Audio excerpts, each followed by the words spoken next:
The FlightBridgeED Air and Surface Transport Symposium is back, May 18th through 20th of 2020. Join us in Murfreesboro, Tennessee for our third installment of one of the best EMS conferences in the nation. Guys, I gotta tell you, get to the FlightBridgeED.com website, click on the Fast 20 button, check out all of the pre-conference offerings. We have more than ever this year. Our speaker lineup is going to be incredible. If you've been to Fast 18, to Fast 19, you do not want to miss Fast 20. Go to FlightBridgeED.com, click on Fast 20, get your tickets now. We'll see you in Murfreesboro.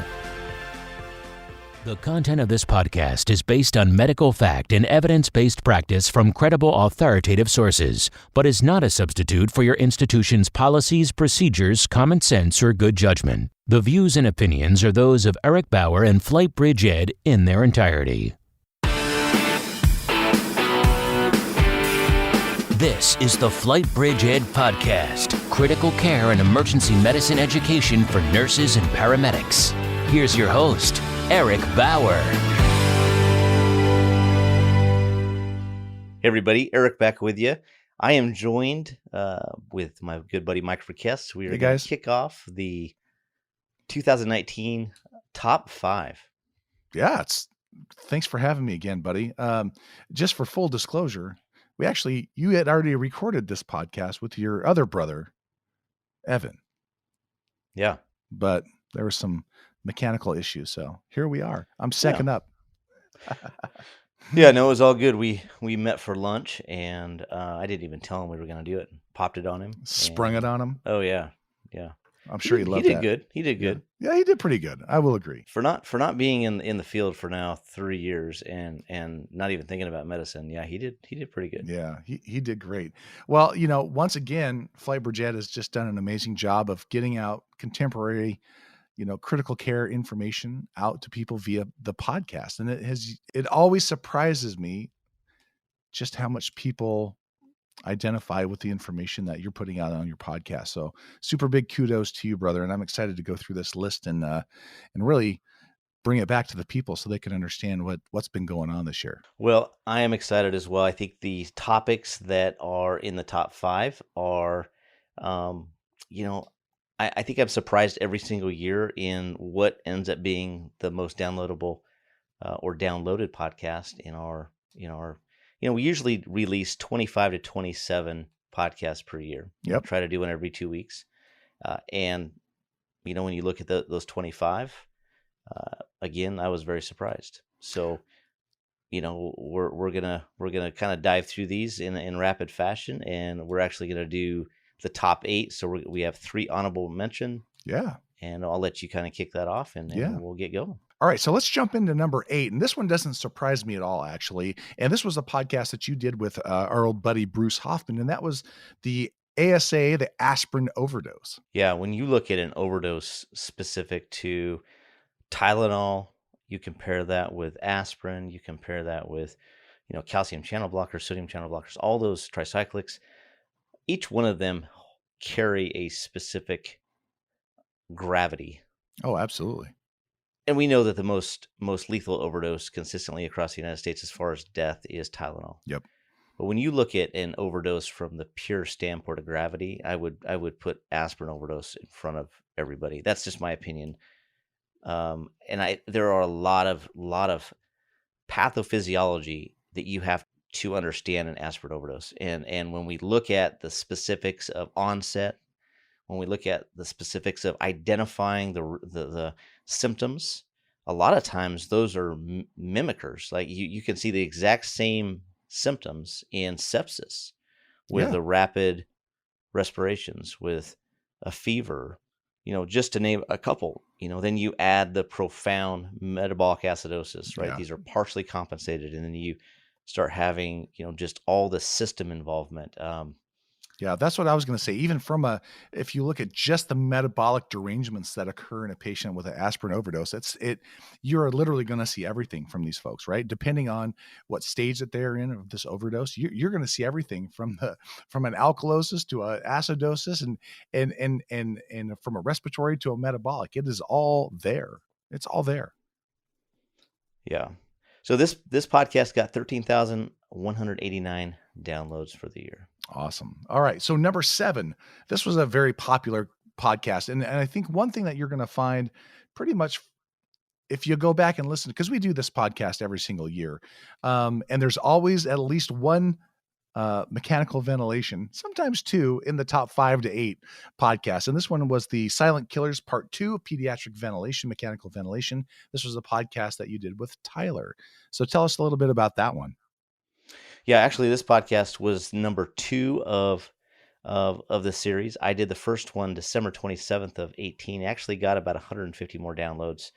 So we can't count that one. And then he actually did this podcast without me. He invited Brian Winchell. Oh, that's from right. Texas Yep. on. And they specifically talked about the Hamilton T1, talked a lot about, dead space and about, the whole calibration aspect of the circuit within the Hamilton and a lot of good stuff. And so that podcast got 13,651 downloads for the year. And yeah, when you look at the whole aspect of pediatric mechanical ventilation and problems, I still am getting emails relating to these types of issues. I've had 3 emails actually in the last couple of weeks on the same exact problem. So I have to go and I think I know what the problem is. I've got to get my Revell out and mess with it and see if I can replicate that. But that's probably going to be another podcast. And that's how we identify these problems is you consistently see the same things over and over and over. And as I've said many times, I get so many emails every week with clinical questions or scenarios or tough flights or tough transports. And 99% of the time, the providers have done a phenomenal job. I think we all try to do our best and we're prepared. A lot of times it's you don't know what you don't know. You're faced with a new situation that you've never had. Maybe this pediatric is smaller than you've ever had. Maybe it's right on the cusp of 5 kilos and there's a lot of dynamics that go into that. So that's how these 2 podcasts came about, was listener emails asking the same question over and over. Yep, exactly. And that's a great segue to our number 6 podcast, which is a podcast that you did by compiling a lot of the emails and questions that you've gotten over the last few months and kind of just answering all those in a kind of a Q&A fashion. And that was your critical care roundtable, which was sort of a non-specific topic, but just kind of answering questions that people had about what was affecting the practice that they're out there trying to do every day. Yeah, and so I would just go back and listen if you haven't listened to this one. It's a hodgepodge of multiple topics. It's not a consistent, mechanical ventilation or pediatrics. It's basically all over the board. But it was just a conglomerate of emails that I'd had and I'd been saving and decided to one day sit down and kind of put that into a podcast as I was seeing consistently the same types of questions related to those specific topics. So this one got 13,657. All right. So that's our honorable mentions. That was number 6, 7, 8. Let's get into the nitty-gritty here and talk about the top 5 podcasts of 2019, just as far as downloads go, right? And so the first one, number 5, was actually a really clever podcast, I thought. And I think it's and again, one of the things that I want to talk about for every one of these top 5s is they are so revealing as to where we are in our clinical practice. It's really like you're taking the pulse of people that are out doing this job every single day. And I think these top 5 podcasts really reflect what's happening out there in practice. So number 5, without further delay, was Black or White or 50 Shades of Gray. And I thought, again, like I said, this was a very clever topic and really gets to the heart of what a lot of people are feeling out there. And that's really, if you're going to boil it down into a couple of words, it is following your protocols, or is there more gray area in there, right? And so one of the things that I'll just throw in here real quick to kind of lead us into the discussion is this is something that we talk about all the time in our area here in sort of the Willamette Valley of Oregon. And that is, there's a certain segment of our population, the people that we work with, that love black and white, right? They love, tell me what to do, line it out in a protocol, and I'll do that for you. And then there's another segment, which I would say is probably a little bit smaller, that love the gray. They love to be able to maneuver in and out of protocols and guidelines and use their brain, use critical thinking. And I thought this podcast did a great job of of giving examples of when do you need to be black or white, or really what's it like to be in the gray. So what are your thoughts on that? Yeah, this podcast came about, again, I have to say it, from listener emails. Yeah. And not to be negative, because this is how we all learn. Yeah. If you know me outside of FlightBridgeED, you'll know that I'm a very black and white person. That's true. I will vouch for that.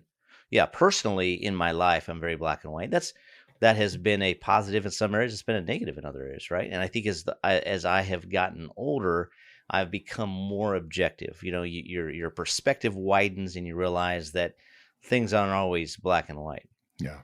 Now, with that being said, I have never been that way with medicine as a paramedic. I never have. And I don't know why.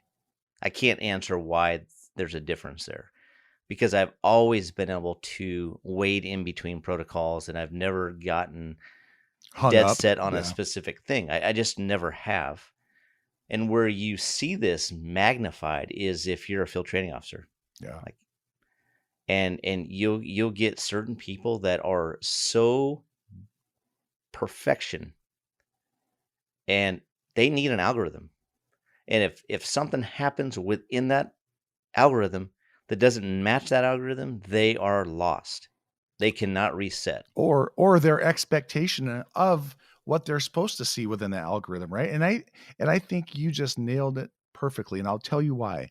I was literally just on a Facebook post that actually Tyler and Sam had put out, and it was about putting a traction splint on a femur fracture. I don't know if you saw that or not. Yeah, I posted on it. Yeah. And somebody said, why do we have to have an algorithm for something like this? Right? I don't understand. Like, we've been doing this for 100 years. Well, what is the deal? And I think that is a perfect example of exactly what you're talking about. Some people do not require that, right? That's just the way they are. You probably wouldn't need that. Some people have to have that, right? Or at least they feel like they have to have that. But you're right about where it can cause an issue. And that is when there's an assumption, an outside assumption and an inside assumption, and those two don't meet. How do you manage that delta? How do you manage the difference between those? And that is when I think experience comes in. That's where I think Gestalt comes in. And we were going to talk about this as it relates a little bit later in the show here. But I think you nailed it perfectly. Here's a great example of that. You have a patient that needs an advanced airway, and you have this patient and they are hemodynamically unstable. We have medications now. Let's say that we are going to choose ketamine as our dissociative agent. We're not going to pre-treat with anything. So we're going to give some ketamine, and the protocol gives you the ability to choose rock versus sucks. You can choose etomidate. You can choose ketamine. And so we're going to go ketamine and we're going to go rock. Okay. The ketamine dose per the protocol says 1 to 2 milligrams per kilo. Yep. But this patient is hemodynamically unstable. Systolic will say 78 over 32. Terrible map. Shock index of 1.4, we'll just say. I'm just throwing out numbers. And here is the big problem. 1 to 2. You're going to see 1 patients, to 2 milligrams, right? You're going to, yeah, and people are going to want to do their best, and they're going to give 2 milligrams per kilo. And here's what we know. We know, and we've taught this for years, and this has been on multiple podcasts, that ketamine, based on its mechanism of action, blocks parasympathetic receptors, which causes an activation of sympathetic receptors. And we obviously have a transient increase in blood pressure and pulse, right? And that's the big glamour aspect of ketamine. Yeah, so that's the best case scenario, right? Yeah, that's best case scenario. But we've learned a lot since then that what if these patients are completely maxed out? They have nothing else to give. They're hemorrhaging, right? And you raise them up even more, you're going to kill them. So this is where you have to have the 50 shades of gray. And you have to say, all right, well, what if we lower that ketamine dose to even 0.75 milligrams per kilo? Go lower than even our 1 milligram, because we know that these patients can't handle that. We just need partial dissociation. That's all we need. And so that's just one example of not getting dead set or running in and making sure, oh man, we got to get this airway. But now if you have the 50 shades of gray, let's slow down and let's resuscitate. Let's maybe get some volume. Let's get some blood on board. Yeah. Let's resuscitate our patients first and then establish that airway. So when we look at that black and white aspect, it can absolutely cause harm. And I think you have to be able to, and I really believe that is where you either make it or you do not in critical care. I honestly think that, because I think that you do have pretty standard protocols in the pre-hospital side, and then, depending on the company you work for, they have guidelines, right? And you may work in between 3 guidelines at one time based on this patient, because there's so many things wrong, right? And it's just so important. And I've seen great individuals that have worked very hard to get where they're at in their career not be able to pass orientation because they were so black and white that they could not move past the algorithmic approach and step outside the box and look at the big picture.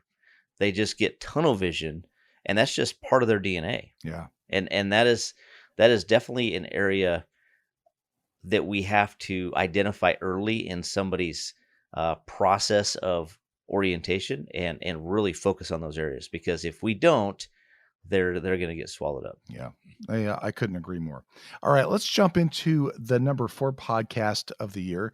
And I'm excited to say this was another EMS Lighthouse Project podcast that Dr. Jeff Jarvis and I did. And it was actually a challenge from you. And that was the statistical analysis of the AVERT trial. So why don't you talk a little bit about the podcast you did, and then I'll kind of come in and wrap up the Lighthouse side of it.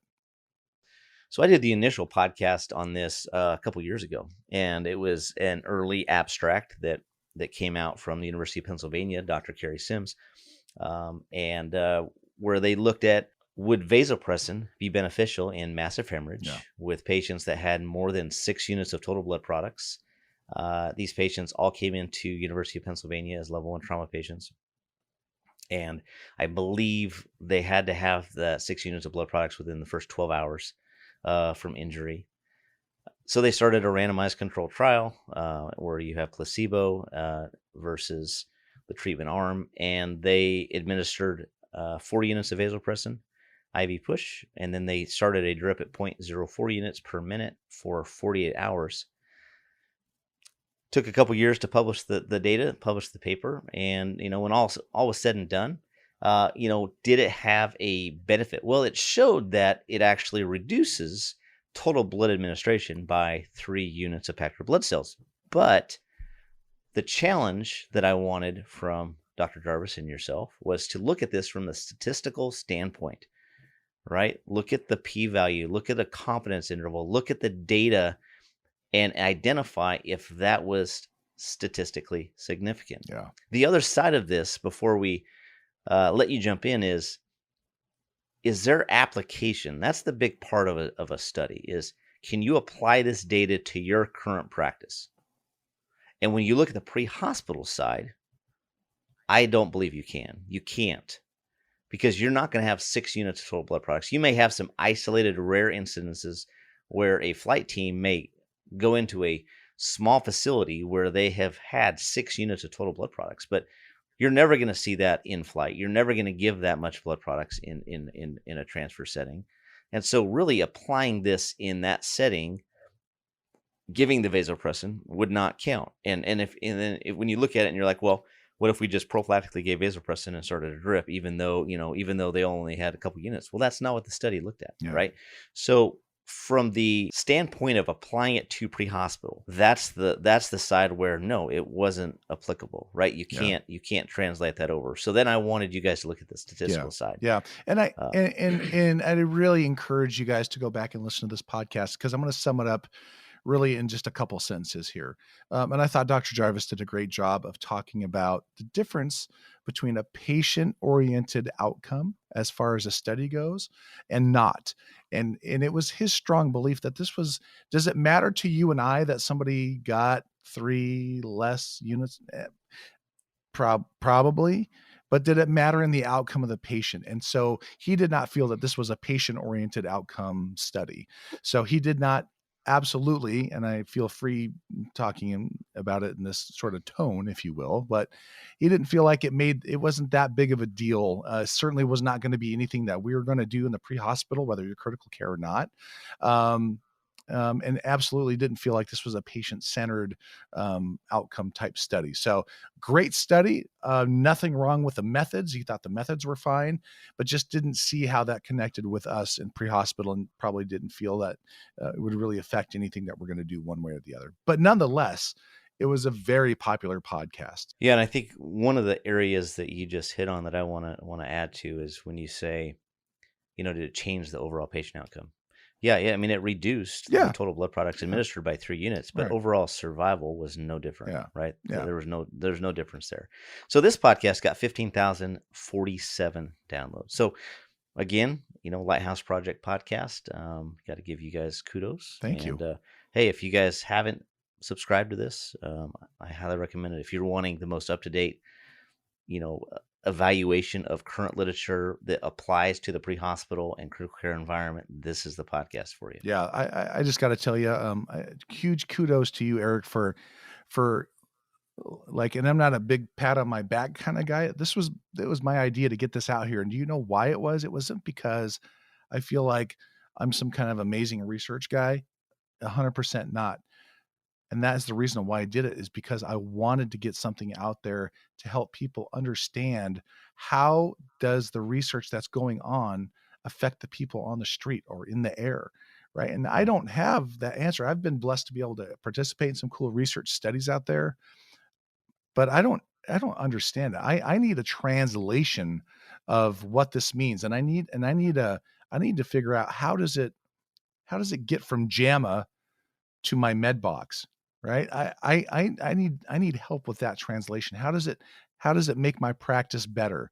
So that's really what we're focusing on. So thank you for believing in that dream that I had to get something out there for people. And it's super huge kudos to Dr. Jarvis for wanting to get on that train.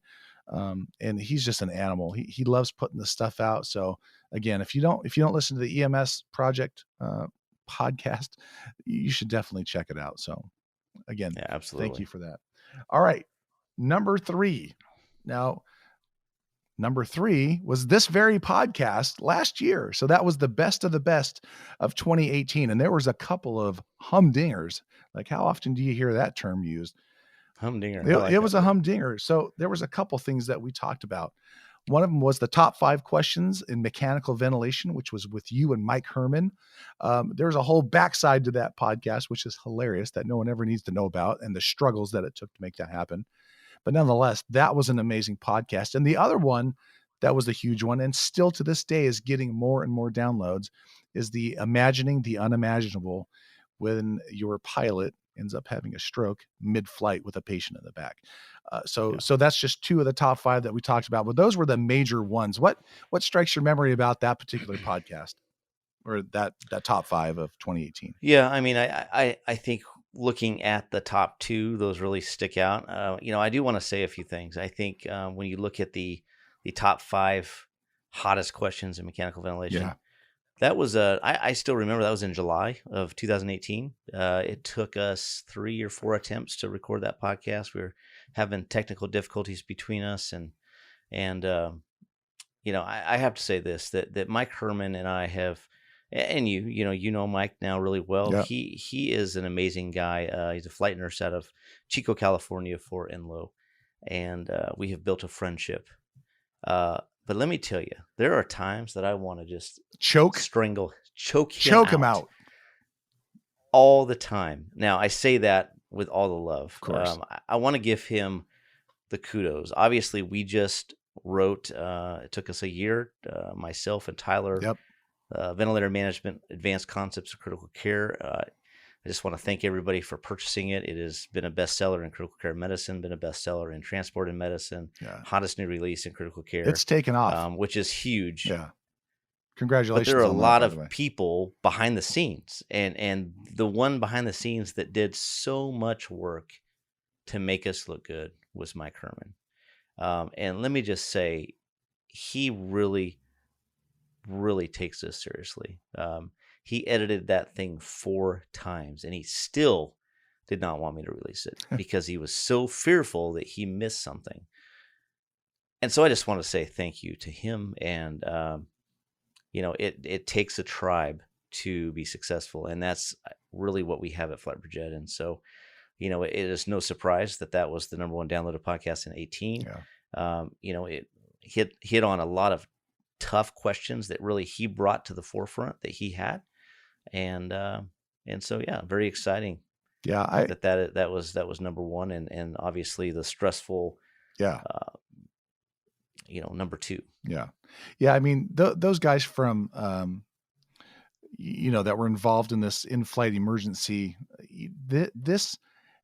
I'm not sure if people understand the far-reaching impact that this incident has had on the HEMS community. Even still to this day, there are a number of just incredible safety initiatives that are coming to the forefront because of this incident. There have been amazing stories of the things that took place on that flight. It's just been incredible. I don't know what else to say about it, but if you haven't had a chance to go back and listening to that particular podcast, you definitely should. But I think most people have, looking at the numbers, even still to this day, people are downloading that particular episode. So really awesome. Okay. Number two of 2019. I'm pretty excited about this one. This was the debut episode of the EMS Lighthouse Project podcast. And this was Making Sense of Epi in Cardiac Arrest. Now, I am quite surprised, actually, that this one is where it's sitting at in the number 2 position. Tons of downloads, just north of 18,000 something. If I could just 18,151. Yeah, that is pretty incredible. And I'm super excited about that. And I had a feeling that this particular episode was going to be great. So really what we did was, if you haven't listened to it, I'm giving it a plug. I'm sorry. That's all I'll say about that. One of the things that we realized early on when we were going to start the EMS Lighthouse Project podcast is really to shine the light on science, on current EMS practice. And one of the things that Dr. Jarvis was passionate about is cardiac arrest survival. And we realized, because this was shortly after Paramedic 2 trial came out, we wanted to get those results out to people. It had been sort of circulating on social media. People knew about it. But what they didn't know was, how did we get to Paramedic 2, right? That was not the first trial of epinephrine in cardiac arrest. Certainly not. So we went clear back to the 1900s, like the single digits, like 1906. 1906. Yeah, 1906. Yep. And really how we ended up where we are today, which is 1 milligram every 3 to 5 minutes. Like, where did that? And that's where it came from, 1906. And it came from going out and collecting wild dogs and doing experiments on them, right? Like, that's where this came from. And it has stuck ever since. So what did we learn in Paramedic 2? Quite a few things. Interestingly enough, nothing that we didn't already know. We knew that epi produced more survivors to the ICU, but it did not overall increase survivability, or it did not decrease mortality in cardiac arrest. You did not get more survivors with epi. So what do we do with that information? So Dr. Jarvis did a great job of literally laying out every study that had ever been done, and really, why do we do what it is we do today in cardiac arrest? And I'll tell you, it has created a bit of a pantheon of things across the United States. Now, one of the things that will be coming out shortly by the end of the year is or actually is already out, is our protocol review that Dr. Sani and I do on the second shift. We talk about epi and a couple other things in cardiac arrest. But what's happening is people are starting to change the way they give epi in cardiac arrest. And you're seeing everything from a 0.5 milligram instead of 1 milligram. You're seeing it give it early, because there was some interesting data that showed the earlier the better.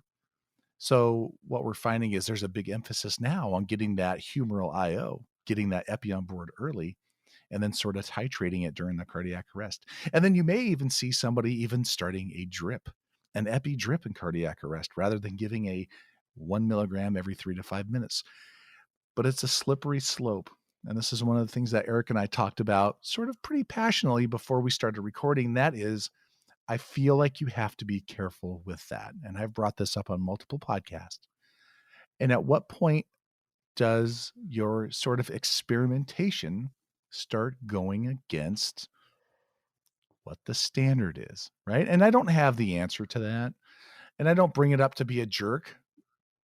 But if the standard is 1 milligram every 3 to 5 minutes, there's no impetus for you to change things arbitrarily because you think it might be better, right? So I don't know. I think it's a slippery slope. What are your thoughts on that? I can see it both ways. I think when you look at from medical direction, the medical direction standpoint, Absolutely. ultimately it falls on them. So Totally agree with that. if they want to carry that burden and they want to, you're going to have some medical directors that are going to be very conservative and they're going to continue with what they have probably been taught and what we've all been taught. Yep. And then you have medical directors like Jarvis that's not afraid to challenge say, the status quo.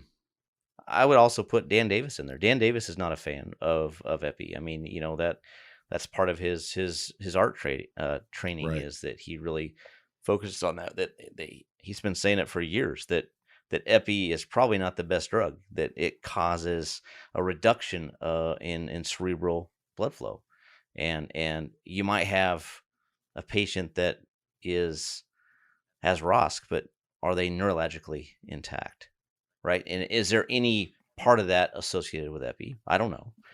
I think this trial highlighted that epi needs to be given, and correct me if I'm wrong, prior to 10 minutes, or would we go 8 minutes? Well, I think that the trial did absolutely show that there was a benefit to giving it early. And so I don't hate that at all. But again, it's just do we wait for what we would know as like the ILC or the AHA or these folks that sort of make these recommendations globally? Do we wait for that?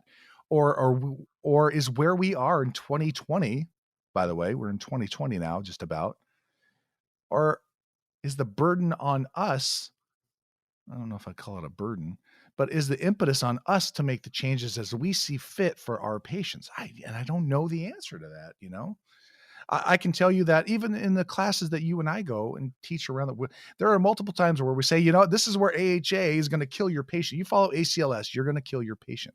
So I don't know the answer, and I'm just glad that we've got people out there that are willing to challenge the status quo and try to do what's best for our patients. And there's no ill intent, by the way.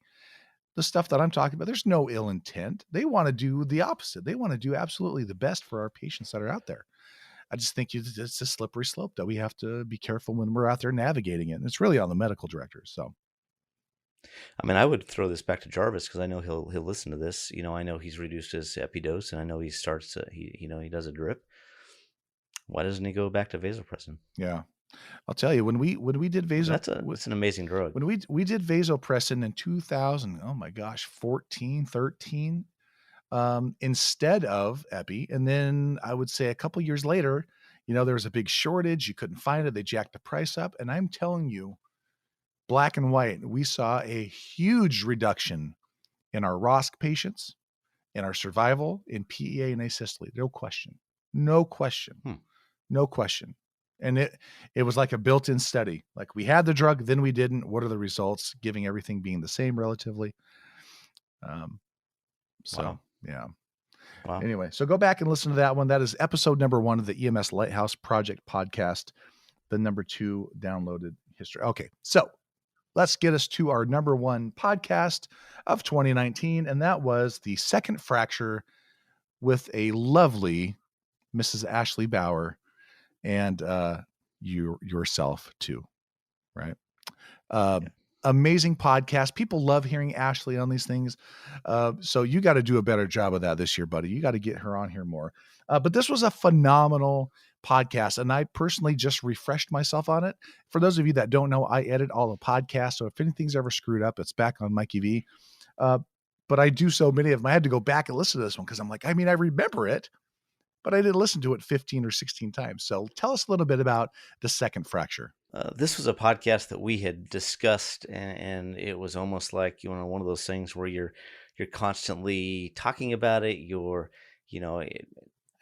I think the evolutionary process of this podcast started with, she would come home and she would tell me about a case. And then she told me about another case, and I think that there was maybe a third case. I don't recall, but and I started realizing there was a pattern. So these cases are cases that she's had. You know, we changed things up a little bit, and it's been quite a few years, but these are amazing cases that I think highlight that you can easily become clouded in what you're told. Second, based on your past experience. Third, complacency. Yeah. And four, we'll just say system abusers. Yeah. Right? Or these repetitive patients that you see. You may go on 10, 20, 30 calls with the same person. Maybe it's a homeless person that's intoxicated. They're complaining of chest pain. I mean, you know how it was in Portland and any big city is like that. That 21st call could be the real deal, right? Yeah. And it just shows you have to treat everything the same. You've got to give every patient the same respect.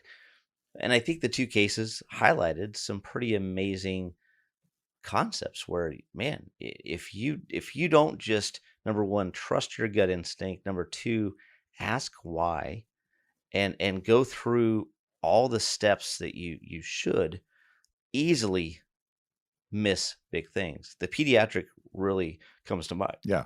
If she wouldn't have taken those steps, she would have missed the appendicitis. Yeah. Right. The appendicitis had been brewing for a while. Yep. You know, at the point where she caught it had actually ruptured Mhm. already. So it had been brewing, but it was attributed to constipation. It was attributed to Pneumonia. all these other things. No, yeah. And so I think that the second fracture is a term that just says that you need to always look at things and step back and make sure that you have a patient that is what you think it is. Yeah. You know, I'm not going to share the call, but I just talked to a colleague that actually went on a flight where it was a flight, a type of flight that you don't get very often. I have only had one or two of these calls in my whole career, and it ended up being purely that. But then there was another problem that was found later. Did they commingle? Did they coexist? Did one cause the other? I don't know. Yeah. You know, but it just highlights that you have to really be diligent about asking those questions, those differential diagnosis questions, you know, and that's something that I was taught is when you're charting, you should have 2, 3, 4 differentials for everything that you're doing. Right? Chest pain. Does it hurt when you breathe? Yeah. Does it hurt when you move? Does it hurt in your right shoulder? Did the onset come on after you ate? Right? Have you had your gallbladder taken out? Like just those right there, kind of rule those things out to where you can then focus on the cardiac related things. Yeah. You know, even though you may know 100% this is cardiac in origin, you should still ask those questions because we know that gallbladder, for example, I've had gallbladder patients that they'll tell you flat out, I thought I was having a big old heart attack. Of course. Right? Yeah. Because they've had a heart attack and it felt the same. You always ask those questions, and everything that we do in medicine has those patterns, and it's all about pattern recognition. One thing leads to another thing, leads to another thing. If you hear a trigger word, that should trigger you to ask 2 or 3 more questions. Yeah. Right. And I think that's where we can be very pure with our patients and not get sucked into and miss the second fracture. Yeah. One thing that I would add, because I think it's so perfect, and I see this all the time in our area here, is that how important the time and experience piece of this plays into the second fracture, right? And I'll give you a perfect example of that. I'll give you a good one and I'll give you a bad one. I think the good one where it came into play was we had about a 25-year-old female. It was on a New Year's Eve a couple years ago. Home alone, couple kids, started having some chest pain, short of breath, wasn't feeling very good. Crews got there and she didn't look terrible, but it would have been so easy to say, oh, we had a little couple drinks tonight. It's New Year's Eve. Something didn't exactly feel right to them. So it prompted them to do a 12 lead. And the 12 lead said she was having a STEMI. And then the STEMI led them to taking her to which they didn't really want to buy off on because it didn't make any sense. Like clinically, like what, 25, what? It doesn't make any sense. They go to the hospital, they find out she literally has dissecting coronary arteries, and she ended up dying. It would have been so easy for them to say, oh, you know what, calm down, you're hyperventilating, call us back if you need us, right? So that's a great example of something told them that this wasn't right? Like, why would they do a 12 lead? That she didn't. It's just weird, right? But there's time and experience there that said something wasn't exactly right. And the key is that they acted on that. They didn't ignore that little hair on the back of their neck standing up saying something wasn't right. Oh, Yeah, and when you the thing that I hear that as far as teaching, if I had a student that was riding with me or flying with yeah. me, is the thing that I heard you say is the age. If you give that same scenario, And you make it a but 70-year-old. you don't say the age, you don't even tell them how old the patient is. I would say 10 out of 10 clinicians are going to do a 12 lead. Yeah. But you throw in a 23, a 25-year-old Yeah. male or female, and that is what clouds your judgment, right? You automatically think, oh, this is not right. anything, right? This is This is crap. New Year's Eve drama. Yeah, absolutely. And I think that's what you have to look at it from the pure standpoint. You can't look at it from anything other than that. Yeah. I mean, it's a really great connection to Black or White and 50 Shades of Grey.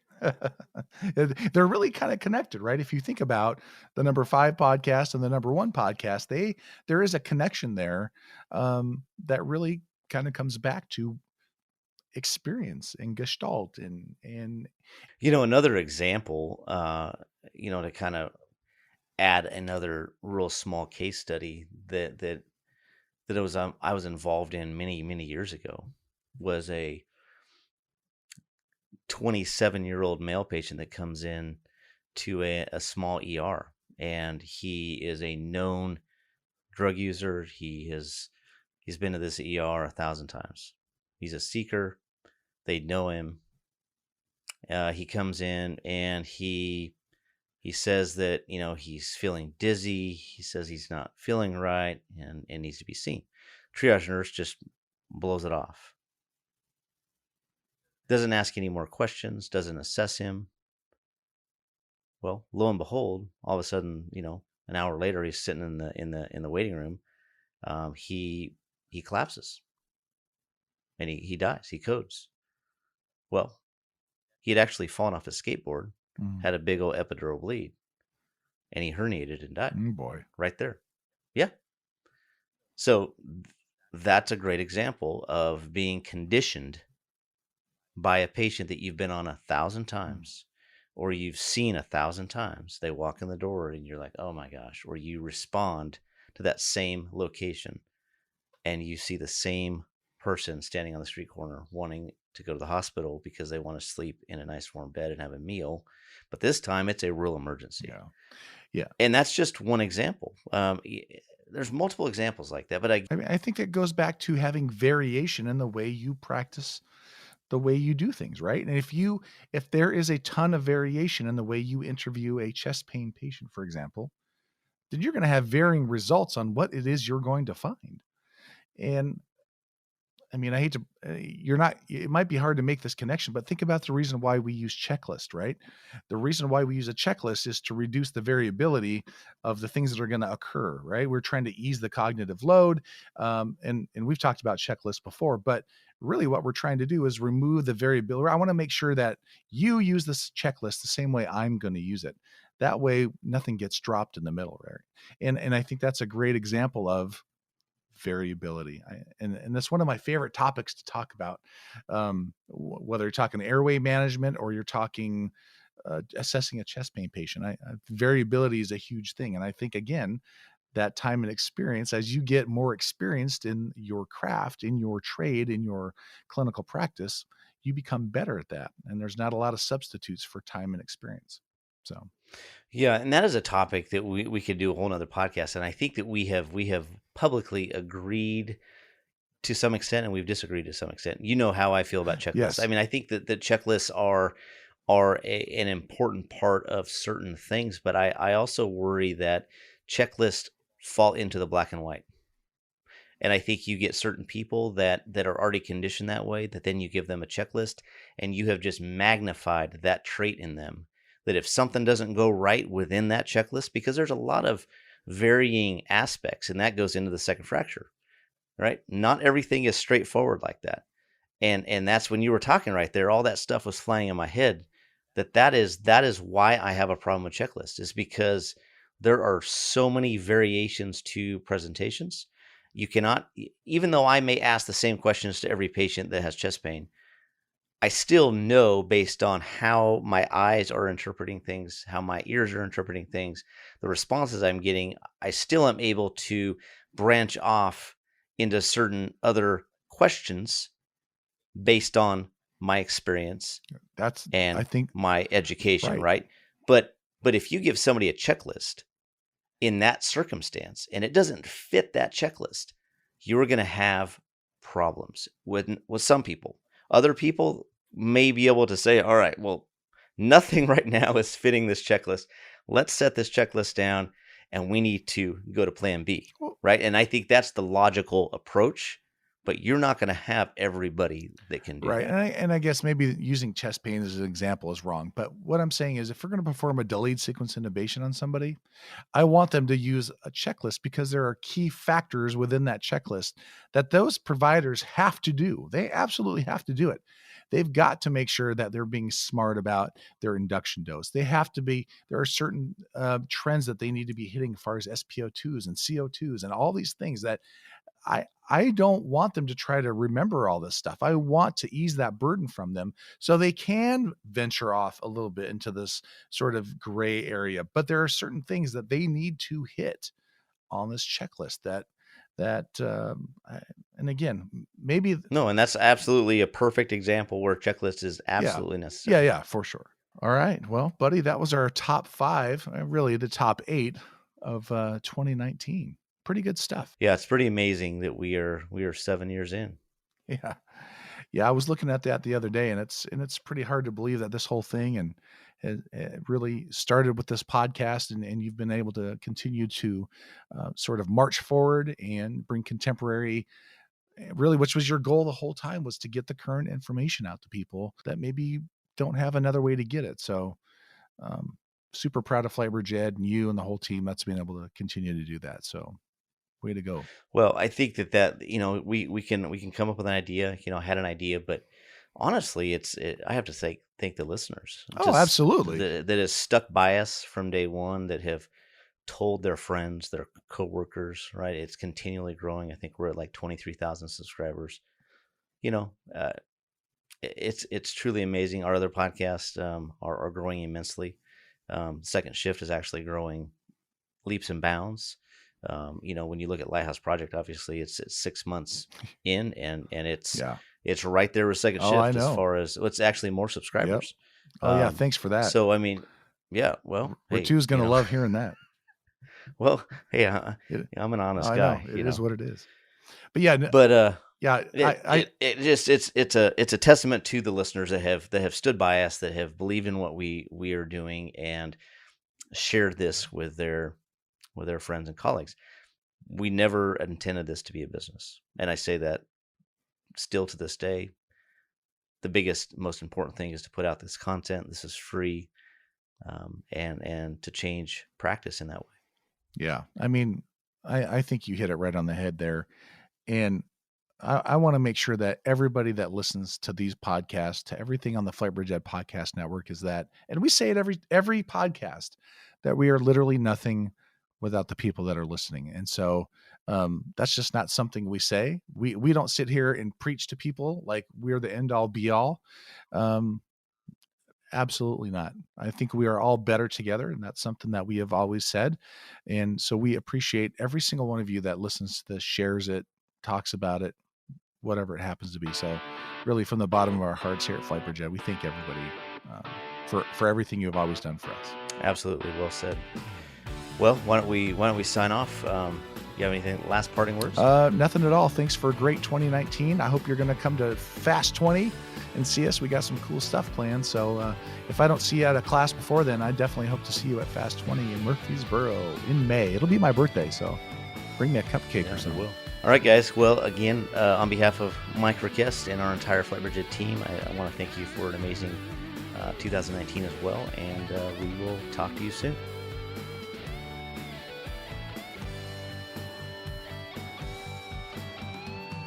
This has been a production of the FlightBridgeED Podcast, leading the way in pre-hospital critical care and emergency medicine education.